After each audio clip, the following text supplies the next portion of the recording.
안녕하세요. 김재용 목사입니다. 오늘도 또 기독교 책 소개라는 프로그램으로 또 여러분들에게 다가가고자 합니다.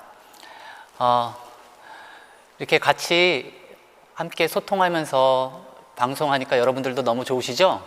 예, 저도 하면 할수록 좋고 즐겁고 유익하다 그런 생각이 좀 듭니다.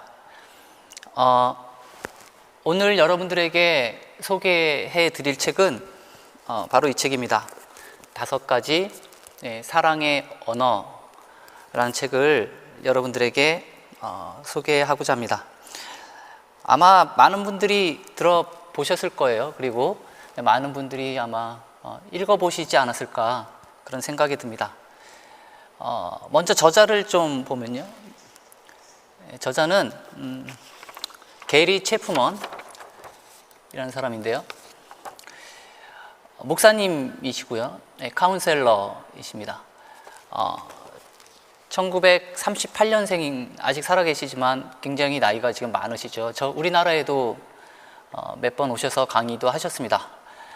결혼 가족 생활 컨설턴트사 대표이시고 사우스웨스턴 침례신학대학원 종교교육 박사, 침례교 목사님이십니다.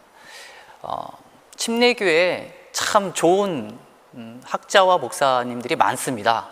참 자랑스럽죠. 미국에 있는 노스캐롤라이나 윈스턴셀럼 갈보리 침례교회 지금 협동 목사님 계시고요.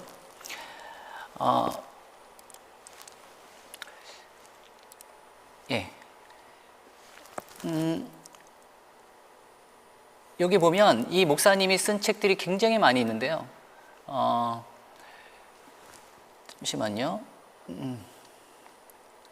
이 5가지 사랑의 언어가 굉장히 히트를 치니까 이 5가지 사랑의 언어 외에 뭐 자녀의 5가지 사랑의 언어, 청소년이 알아야 될 5가지 사랑의 언어, 그 다음에 뭐 5가지 사과의 언어, 또 싱글이 알아야 될 5가지 사랑의 언어, 뭐 이렇게 계속 후속작으로 계속 출판이 되었습니다. 그 중에서 이 목사님이 쓴 다른 책 한 권을 또 소개하자면 이 스마트폰에 빠진 아이들 어떻게 가르칠 것인가라는 책도 있습니다. 이 책도 굉장히 유익한 책입니다. 이 책은 특별히 게리 체프먼 목사님하고 이제 알리 펠리케인이라는 요즘 유명한 스피커인데요. 같이 공저한 책입니다.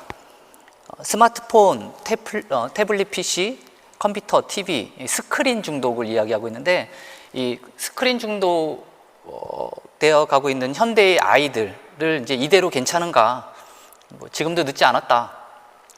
우리 스크린에 빠진 아이들을 구하자 해서 쓴 책입니다. 그렇다고 아이들을 무작정 스크린과 분리시킬 수는 없고 이 디지털 세대에 필요한 5가지 인성 교육, 사랑, 감사, 분노 조절, 사과, 주의 집중 이렇게 나누어 가지고 가르치고 있습니다. 사랑이라는 것은 이제 얼굴을 마주하는 훈련을 시키는 것이고요. 또 관계, 친구와 함께하는 시간을 특별히 여길 수 있도록 지도하는 것, 훈련하는 것.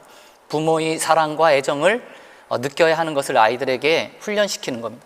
이 책이 좋은 이유는 실제적인 훈련 방법이 기록되어 있습니다.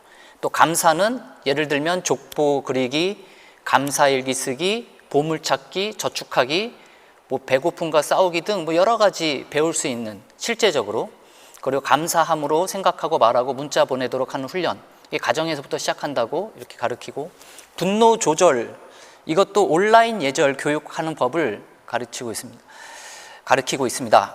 온라인 상에서 해야 할 말과 하지 말아야 할 말들을 이제 가르쳐야 한다고 여기서 이야기하고 있고요.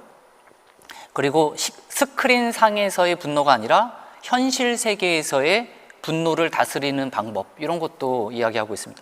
사과라는 곳에서는 아이들이 신뢰를 바탕으로 한 관계 속에서 진정한 사과를 전할 수 있다라는 것을 아이들에게 가르치고, 주의를 기울이는 자세, 마지막으로 이 디지털 시대의 메시지 알림, 끊임없는 영상들, 그리고 다양한 비디오 게임, 수많은 이메일 등이 자녀들의 주의를 끌려고 경쟁하고 있는데요.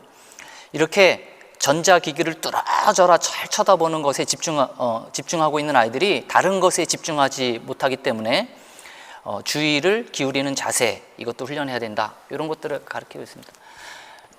특별히 알린 펠리케인 이 여자분 요즘 많이 유명한 분인데요. 인터넷 사이트에서 보면 우리나라에는 아직 저서들이 많이 번역이 안 됐던 것 같은데 좋은 책들이 참 많이 있습니다. 다시 이제 오늘 소개하고자 하는 책, 이 5가지 사랑의 언어로 돌아왔습니다. 다시 한번 보도록 하겠는데요. 이 5가지 사랑의 언어는 뉴욕타임스 초장기 베스트셀러입니다. 무려 130주간, 13주도 아니고 130주 동안 뉴욕타임스 베스트셀러에 올랐습니다. 그리고 40여 개의 세계 언어로 번역된 어마어마한 책이죠. 그리고 보통 1세 한 번 인쇄를 하는데 2,000부 정도 하는데 영어판으로 1,000만 부 이상 판매된 책입니다. 이렇게 유명한 책인데 아직 여러분들이 이 책을 한 번도 읽지 않았다, 좀 생각해 봐야겠죠. 아니면 이 책의 제목도 처음 들어봤다, 나는 이 책을 제목도 처음 들어봤다 하면 좀 자신에 대해서 한번 돌아봐야 되지 않나, 좀 그런 생각이 좀 듭니다. 먼저 여러분들에게 질문을 하나 드리도록 하겠습니다. 이 책은 사랑에 관한 책이지만 특별히 부부에 관한 책입니다. 부부 간의 사랑. 여러분들에게 드리는 질문은 이겁니다. 배우자를 여전히 사랑하십니까? 배우자를 여전히 사랑하십니까? 너무나 황당한 질문이고 너무나 뜬금없는 질문이죠. 대부분 yes, 저는 사랑합니다 라고 대답을 할 것 같습니다. 그러면 내가 정말로 사랑한다면 그 배우자가 나에게 전혀 불만이 없고 내가 주는 사랑에 상대방이 지금 만족하고 있는지, 그런 질문에는 쉽게 대답이 안 나오죠. 상대방이 나에게 주는 사랑이 나에게 불만이 없고 내가 상대방에 주는 사랑에 대해서 내가 만족하고 있는지. 우리는 여전히 사랑한다고 이야기하는데 불만이 생기고 만족하지 못함이 생깁니다. 왜 그럴까요? 그 이유에 대해서 바로 이 책에서 소개하고 있습니다. 그래서 이 책은 먼저 3가지 기본 전제, 이 5가지 사랑의 언어를 이야기하기 전에 3가지 기본 전제에 대해서 이야기를 하고 있습니다. 연애 감정은 일시적이며 따라서 사랑을 지속하기 위해서는 의지적인 노력이 필요하다. 2번째, 사람마다 고유한 사랑의 언어가 있다. 3번째, 사랑을 소통하려면 상대방의 사랑의 언어를 구사해야 한다. 이게 3가지가 기본 전제입니다. 하나하나 좀 살펴보도록 하겠습니다. 첫 번째부터, 연애 감정은 일시적이며 따라서 사랑을 지속하기 위해서는 의지적인 노력이 필요하다. 먼저 이 이야기를 하는데 이 책에서 여러 가지 이론적인 것들을 이야기합니다. 그걸 좀 요약해 본 그림이 있다면 이런 그림인데요. 사랑의 과정이지요. 사랑에 대해서 질문하기 시작합니다. 이게 사랑일까? 그리고 접근하고 관계를 맺죠. 나는 이 사람을 사랑하는 걸까? 이렇게 질문하기 시작하면서 관계를 맺습니다. 그러다가 어느덧 사랑에 빠집니다. 사랑에 빠져서 나는 당신을 사랑해 막 그러면서 서로 재밌게 지내죠. 그리고 모든 것이 그 사랑하는 사람 중심으로 이제 흘러가기 시작합니다. 자기 중심이 아닌 거죠. 사랑하는 중심으로 흘러갑니다. 나는 뭐 그녀를 위해서 뭐든지 하겠어, 혹은 나는 그 남자를 위해서 뭐든지 하겠어 라는 이제 마음으로 살아갑니다. 제가 아주 오래전에 본 그 영화, 만화책으로 만든 영화죠. 공포의 외인구단. 그 공포의 외인구단의 이제 주인공 까치와 여자 주인공 엄지가 나오는데, 그 까치가 엄지에게 한 유명한 대사가 있죠. 난 네가 기뻐하는 일이라면 뭐든지 할 수 있어. 그렇게 된다라는 겁니다. 난 네가 기뻐하는 일이라면 뭐든지 할 수 있어.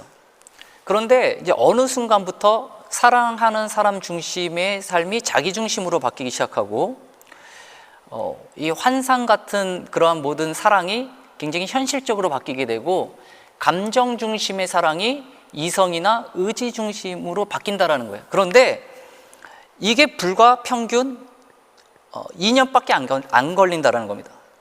어느 순간부터 내가 중심이 됩니다. 그래서 나는 이렇게 했으면 좋겠는데 쟤는 왜 이렇게 안 하지? 나는 이게 좋은데 쟤는 왜 그러지? 그래서 심리학자 도로시 테노브 박사는 이렇게 사람이 바뀌는 시간이 평균 2년이라고 합니다. 환상이 깨지고 현실로 돌아오고 감정에 의한 사랑이라면 이성, 의지에 의한 사랑으로 바뀌는 것이 2년, 이 로맨틱한 사랑에서 진정한 사랑, 의지적 사랑으로 시작해야 한다는 것이죠. 그래서 연애 감정은 일시적이며 사랑을 지속하기 위해서는 의지적인 노력이 필요하다, 이 이야기입니다. 이 책에서도 소개하는 거지만 에리 프롬이 이런 말을 했죠. 사랑은 배우고 익혀야 할 기술이다. 우리가 독서법을 배우듯이 사랑도 마음만 가지고서는 안 된다라는 겁니다. 배우고 익혀야 되는 기술이라는 것이죠. 사랑에 관한 3가지 기본 전제, 2번째도 보도록 하겠습니다. 사람마다 고유한 사랑의 언어가 있다. 사람마다 고유한 사랑의 언어가 있다는 거예요. 사랑하지 않아서 소통이 안 되는 것이 아니라는 겁니다. 우린 서로 다른 사랑의 언어를 사용하기 때문에 소통이 안 된다는 거예요. 그래서 외국어를 배우듯이 사랑의 언어를 배워야 한다는 겁니다. 중국 사람이 한국 사람하고 소통하려면 한국어를 배우고, 한국 사람이 중국 사람하고 소통하려면 중국어를 배워야 하듯이 그렇게 언어 배우듯이 해야 한다는 것이죠. 그래서 동화책에 나온 이야기를 하나 해드리도록 하겠습니다. 소와 사자의 사랑 이야기. 이거는 그냥 이솝 우화, 아이들이 많이 읽는 그런 동화죠. 소와 사자가 결혼을 했는데 소가 맨날 풀을 먹으니까 사자가 걱정이 되어서 고기를 잡아 식탁을 차려줍니다. 초식 동물인 소는 사자의 배려 없는 행동에 화가 났겠죠. 반대로 사자가 맨날 고기만 먹어 콜레스테롤이 쌓이니까 소가 걱정이 되어 신선한 풀로만 식탁을 차립니다. 사자도 마찬가지로 배려 없는 행동에 화가 납니다. 서로 사랑해서 한 행동이지만 상대방이 원하지 않는 사랑은 사랑이 아닐 수도 있다는 것을 배울 수 있는 이야기입니다. 그래서 이 이야기에서 서로 상처받고 헤어지면서 서로에게 한 말이 있습니다. 굉장히 유명한 말을 해요. 소와 사자가 헤어지면서 서로에게 한 말, 그 말은 무엇이냐면 나는 당신에게 최선을 다했다 입니다. 나는 당신에게 최선을 다했다. 소와 사자의 사랑이 무엇이 문제였을까요? 죽도록 사랑했던 그들이 왜 헤어지게 되었을까요? 아주 이유는 간단하죠. 소는 소의 눈으로만 세상을 보고 사자는 사자의 눈으로만 세상을 보았기 때문입니다. 나 위주로 생각하는 최선, 상대를 보지 못하는 최선, 그 최선은 최선일수록 최악을 낳을 수 있습니다. 우리도 살면서 그러지 않나 봅니다. 부부 관계뿐만 아니고 일반적으로 우리가 사랑의 관계로 살아가는 이제 모든 그런 삶 속에서 나는 정말 사랑이고 생각해서 한 행동인데 상대방은 오히려 구속받는다던가 전혀 사랑이라고 느끼지 않는 그러한 형태가 얼마나 많은지 한번 돌아볼 필요가 있죠. 그리고 사랑에 관한 3가지 기본 전제 중에서 3번째도 살펴보도록 하겠습니다. 그것은 사랑을 소통하려면 상대방의 사랑의 언어를 구사해야 한다. 이 책에서 나온 단어 중에서 의미 있는 단어 한 가지가 나옵니다. 그게 뭐냐면 사랑 탱크라는 거예요. 탱크, 저장소죠. 인간에게는 이 사랑 탱크가 있대요. 모든 인간에게는. 이것이 비어 있으면 누구나 주저앉게 된다고 합니다. 자동차에 기름을 채워서 적당한 레벨을 유지해야 하듯이 우리의 사랑의 탱크에도 사랑을 넉넉히 채워 사랑의 레벨을 계속 유지시켜주는 것이 중요하다고 이야기합니다. 우리가 살면서 사랑의 탱크를 빈 채로 그대로 두고 사는 것은 기름을 넣지 않고 달리려고 하는 자동차와 같다. 사랑의 탱크를 채워야 한다. 이 사람의 속 심연에는 사랑받고 존중받고 이해받고 싶어하는 욕구가 있다는 겁니다. 사랑은 당신이 원하는 것을 하는 것이 아니라 사랑하는 사람이 원하는 것을 하는 것이 사랑이다라는 거죠. 그래서 상대방이 알아듣는 언어로 사랑을 표현해야 한다라고 이야기합니다. 그래서 이 책의 제목이 뭐라고요? 사랑에는 5가지 언어가 있대서 5가지 사랑의 언어입니다. 5가지가 뭐냐면 인정하는 말, 함께하는 시간, 선물, 봉사, 스킨십, 이렇게 5가지입니다. 예. 근데 이 책이 보면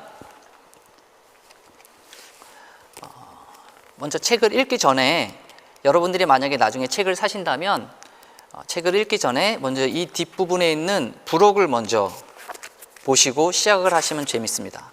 뭐냐면 이 부록에 보면은 테스트 할 수 있도록 이렇게 테스트 할 수 있도록 있는데 이게 남편용이 있고 아내용이 있습니다. 그래서 둘이 같이 하는 게 좋죠.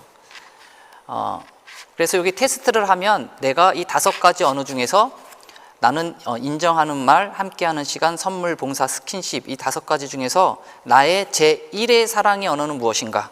나의 제2의 사랑의 언어는 무엇인가? 그렇게 먼저 이제 발견하는 거죠. 그리고 내 것만 알면은 소용없으니까 상대편인 이제 아내용도 있습니다. 그것도 서로 같이 하면 좋겠죠. 예. 지금 시청하고 계시는 분이 굉장히 많이 있는데요. 예. 뭐 40명이 넘게 아까 전에 시청하는 것 같습니다. 그래서 제가 이 테스트 용지를 저희 홈페이지 그 자료 게시판, 자료실에 자유 게시판에 올려놨거든요. 그래서 나는 이 책을 구입하기 전에 먼저 테스트 먼저 한번 해보고 싶다 하시는 분들은 그 교회 홈페이지에 들어가시면 여기 보시면 이런 겁니다. 5가지 사랑의 언어 검사, 이게 남편용이거든요. 여기 보면 나는 아내가 사랑의 편지를 주며 마음이 흐뭇해진다. 나는 아내가 포용해 주는 것이 좋다. 둘 중에 하나를 동그라미 치는 거죠. 그래서 쭉쭉쭉쭉쭉쭉 해서 별로 많지가 않습니다. 5분이면 합니다. 그래서 다 해가지고 동그라미 친 다음에 여기다가 이제 몇 개 이렇게 숫자를 쓰면 나의 제1의 사랑의 언어, 나의 제2의 사랑의 언어가 나오겠죠. 그래서 나의 제 사랑의 언어가 뭔지, 그렇게 그리고 아내의 제1의 사랑의 언어가 뭔지 보시고 이 책을 보시면 더 재밌게 책을 읽을 수가 있을 겁니다. 저도 개인적으로 이걸 했었는데요. 저는 아내는 이 5가지 중에 뭐가 나올지 저는 이제 확실하게 알았습니다. 제가 아내가 하기도 전에 아내는 이 4번 봉사가 제1의 언어. 그리고 저도 예상하기도 아내는 봉사가 제1의 언어다 예상했죠. 근데 의외로 제가 제 자신에 대해서 몰랐더라고요. 저는 당연히 5가지 중에 이 스킨십이 제1 언어라고 저는 스스로에 대해서 생각하고 있었거든요. 저는 스킨십이 있어야 사랑을 느낀다고 평상시에 많이 생각을 했기 때문에 5번이 아닐까 했는데 막상 테스트를 해보니까 제 사랑의 언어의 1 언어는 인정하는 말이었습니다. 그러면 이제 인정하는 말을 제1 언어로 갖고 있는 남편과 이 봉사를 사랑의 제1 언어로 갖고 있는 아내가 살아갈 때 어떻게 서로 조화를 이루고 어떻게 상대방을 대해야 하는지 근데 이 책을 읽고 배우는 겁니다. 이거는 이제 부부 간의 사랑뿐만 아니고 뭐 자녀 간 부모와 자녀 간, 친구 혹은 뭐 연인, 뭐 여러 가지 다방면으로 여러분들이 활용할 수 있을 것입니다. 예. 42명 현재 시청 중에 있습니다. 제가 예배당에서 혼자 이러고 막 떠드는데 멀리서 각자의 처소에서 42명이 저희 얼굴을 보면서 이렇게 같이 제 이야기를 들어준다는 것이 참 신기하네요. 그럼 한 가지 살펴보도록 하겠습니다. 먼저 이제 인정하는 말. 인정하는 말은 무엇일까? 인정하는 말은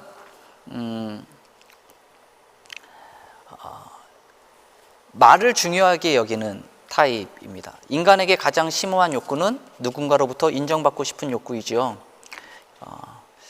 그래서 이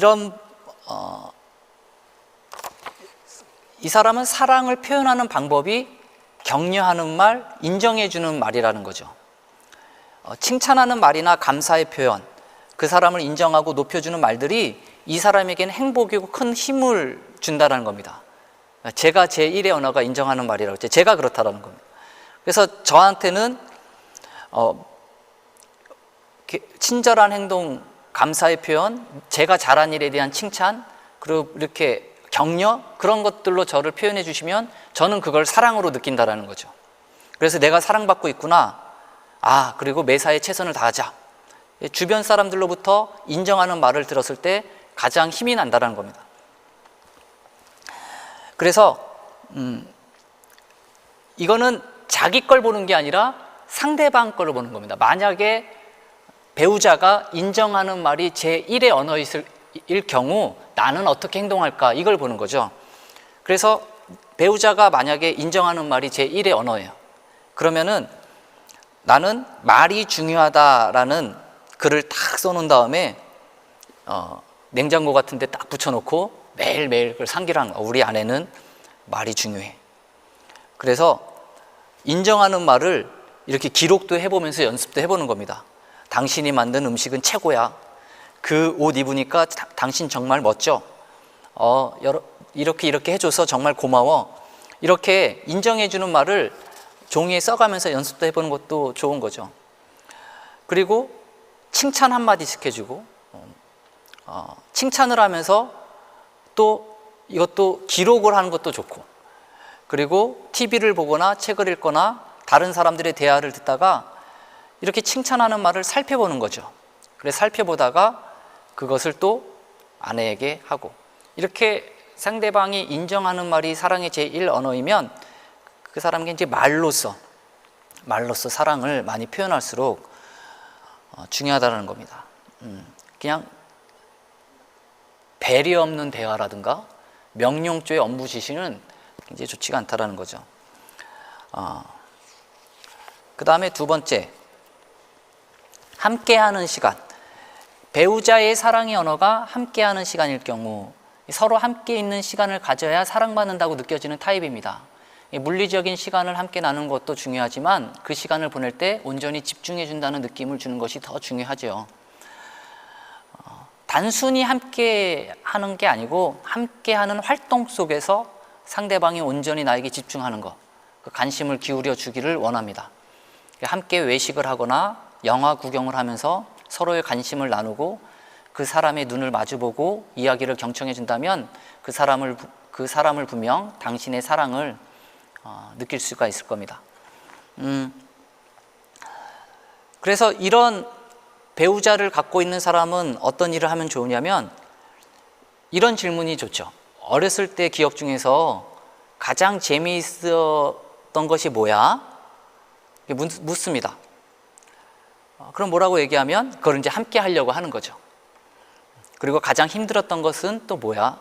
또 그런 거 서로 이렇게 물으면서 질문하면서 함께 할 것을 찾는 겁니다. 그리고 공원에 가서 함께 자전거를 타고 또 산책도 하고, 그냥 산책하고 자전거 타는 거에 끝나지 않고 서로 좋아하는 것에 대해서 질문을 하고 좋아하는 꽃이 뭔지, 색이 뭔지 그런 걸 물어보면서 자꾸 그 좋아하는 것들을 공유하려고 하는 노력들, 이것이 함께하는 시간을 제1 언어로 갖고 있는 배우자에게 할 수 있는 나의 태도라는 거죠. 그리고 함께하는 시간의 타입은 정말 시간이 중요하죠. 함께할 수 있는 시간. 그래서 시간을 많이 빼는 것도 중요합니다. 언제 데이트합시다. 언젠가 좋을지 적당한 날짜와 시간 알려주세요 하면서 자꾸 약속을 잡는 거죠. 함께하면 좋은 것 같습니다. 저도 요즘은 아내하고 이제 산책을 자주 하는데요. 서로 이제 운동을 좋아하다 보니까 그 걷기가 좋지 않습니까? 그래서 산책을 자주 합니다. 특히 이제 요즘 들어서 자주 하게 되는 것 같아요. 그냥 아무 의미 없이 산책을 하는 것도 좋지만 이렇게 서로 좋아하는 것들을 공유하면서 함께하는 시간을 보낼 때 더 좋은 것 같습니다.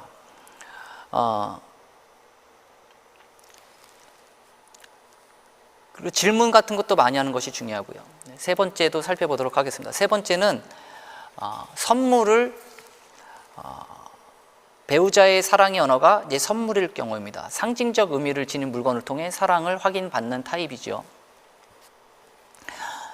이런 사람들은 선물 받는 것을 좋아합니다. 의미 있는 날, 결혼기념일, 생일 등을 미리 준비해서 정성을 다한 선물을 주는 겁니다.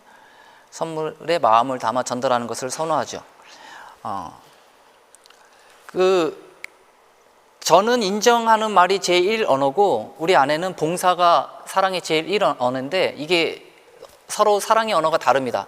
사랑의 언어가 다르면은 서로 부딪힐 수도 있지만 오히려 더 풍성해질 수도 있습니다. 잘하면. 그런 또 장점이 있죠.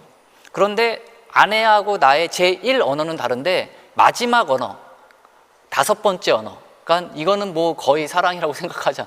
거의 뭐 수치가 없습니다. 저도 그렇고 아내도 그렇고 공통적이더라고요. 이 선물은 저도 사랑과는 거리가 먼 언어이고 아내에게도 선물은 사랑과 거리가 좀 먼 언어였습니다.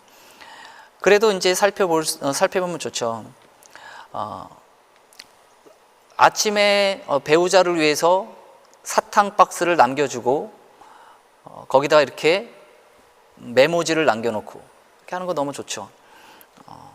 웬일이냐고 물어보면 사랑의 탱크를 채워주려는 것이다. 이렇게 또 닭살 돋는 멘트를 달아는 것도 참 좋은 것 같습니다.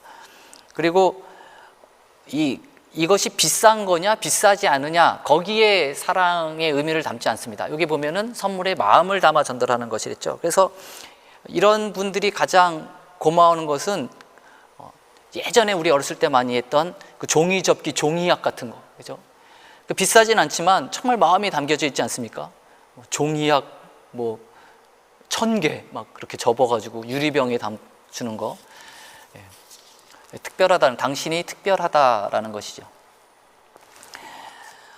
이렇게 선물인 경우도 있습니다. 이런 사람들은 특별히 잘해야 될 것이 기념일을 잘 챙겨야 되겠죠. 기념일. 그리고 기념일뿐만 아니라 평상시에도 이런 거 평상시에도 선물을 하는 것도 중요합니다. 예를 들면 뭐 지방에 출장을 다녀오는데 이게 천안 휴게소에 유명한 게 호두 과자죠. 그래서 호두 과자를 딱 주는 거죠. 집에 와서. 그러면 이거 뭐야? 천안 출장을 다녀왔는데 거기 호두 과자가 유명하더라. 네 생각이 나서 사왔어. 이렇게 마음을 담아서 전달하는 것. 이런 거에 괜히 사랑을 느낀다. 그런 것이죠. 그 다음에는 이제 봉사입니다. 봉사. 우리 아내. 저희 아내가 이제 봉사가 사랑의 제1 언어인데 이건 어떻게 보면 인정하는 말과 반대입니다. 인정하는 말은 말로서 사랑을 느끼죠. 봉사를 제1어로 갖고 있는 사람은 행동으로 사랑을 느낍니다. 상대에게 도움을 받을 때 상대방이 나를 무엇을 위해 무엇인가를 하는 것에 사랑을 느끼는 타입. 그러니까 말보다 행동이 중요하다는 거죠. 집안일, 청소, 기저귀 갈기, 설거지, 도와주는 일 등을 그리고 생각하는 거예요. 계획을 세우고 상대방을 위해서 시간을 투자하고 그리고 또 자발적으로 하는 거. 이런 것들을 굉장히 좋아합니다. 이 도와주는 1등을 생각하기가 굉장히 중요합니다. 뭐냐면 아내가 느끼는 아내가 남편에게 느끼는 좋지 않은 감정 중에 어떤 것이 있냐면 그냥 로봇처럼 도와준다고 생각할 때가 있어요. 사실 그 육체적인 노동보다 더 어려운 것이 정신적인 노동이죠. 그래서 일이라는 것은 이 계획하고 생각하는 데 많은 에너지를 소비합니다. 그래서 도와주려면은 계획하고 생각하는 것까지 함께 도와주기를 원하는데 많은 남편들이 그렇게 하지 못하죠. 그냥 시키는 것만 하는 거죠. 분리수거 그거 갖다 버려주세요. 그럼 네, 갖다 버리고. 그러면 이제 남편은 나는 참 열심히 도와주는 남편이야. 그냥 뭐 하는 것에 끝나는 겁니다. 그러면은 물론 이제 아내가 그 정도로 도와주는 남편도 고마워하겠죠. 하지만 조금 더, 만약에 아내가 제1의 언어를 봉사로 갖고 있다면 이렇게 수동적으로 도와주는 것뿐만 아니라 이 로봇처럼 그냥 시키는 것에서만 잘하는 게 아니라 도와주는 1등을 내 스스로 자발적으로 생각하고 계획해서 도와준다면 아내는 더 큰 사랑을 느낄 수 있다는 겁니다. 그러면 이런 타입을 가진 사람에게 조심할 건 뭘까요? 게으른 모습을 보여주는 겁니다. 그리고 약속을 어기는 거, 약속을 해놓고 지키지 않는 거, 그런 행동들은 굉장히 갈등을 불러일으키기 쉽죠. 인정하는 말을 제1의 사랑의 언어로 갖고 있는 사람은 말로 이것이 다 커버가 되는데, 이 봉사를 제1 언어로 갖고 있는 사람들은 이 말로 커버가 잘 안 됩니다. 그렇기 때문에 이 삶으로, 행동으로 잘 보여줘야 될 필요가 있습니다. 이제 마지막으로 스킨십입니다. 스킨십이 너무 중요하죠. 아이들이 자랄 때 스킨십을 많이 받고 자란 아이들과 받지 못한 아이들의 차이가 많이 있다. 이것은 이미 드러난 심리학적 결과입니다. 정서적으로 안정이 되려면 스킨십을 많이 받고 자라야 되죠. 이거는 부부 간에도 마찬가지인데요. 내 손을 잡을 때나 나를 안아줄 때, 따뜻하게 포옹해 줄 때, 사랑하는 사람과의 어떤 스킨십을 통해 내가 사랑받고 있음을 느끼는 타입, 이것이 스킨십을 제1의 언어로, 사랑의 언어로 갖고 있는 사람의 특징입니다. 예전에 TV 예능에서 어떤 연예인이 나와가지고 막 이혼을 할 뻔했다라고 하는데, 그 이혼할 뻔했던 그 위기의 순간에 이 게리 체프먼 목사님의 5가지 사랑의 언어, 이 책을 사서 읽었었대요. 근데 그 읽다가 이분이 발견한 게, 자기는 제1의 언어가 스킨십이었고 그 남편은 제1의 언어가 봉사였던 거예요. 그래서 그걸 발견하고 서로 오해가 있었구나 해서 그것을 서로 회복해서 풀어서 결국 이혼에 까지는 가지 않았다라는 것을 이렇게 고백하고 나누는 그 TV 예능 프로그램을 한번 기억이 있습니다. 이 스킨십은 부부간의 사랑을 전달하는 데 굉장히 중요한 수단입니다. 이 터치는 너무나 중요하죠. 그거는 부부간뿐만 아니라 또 상대 자녀나 그리고 인간과 인간 사이에서 중요한 역할을 합니다.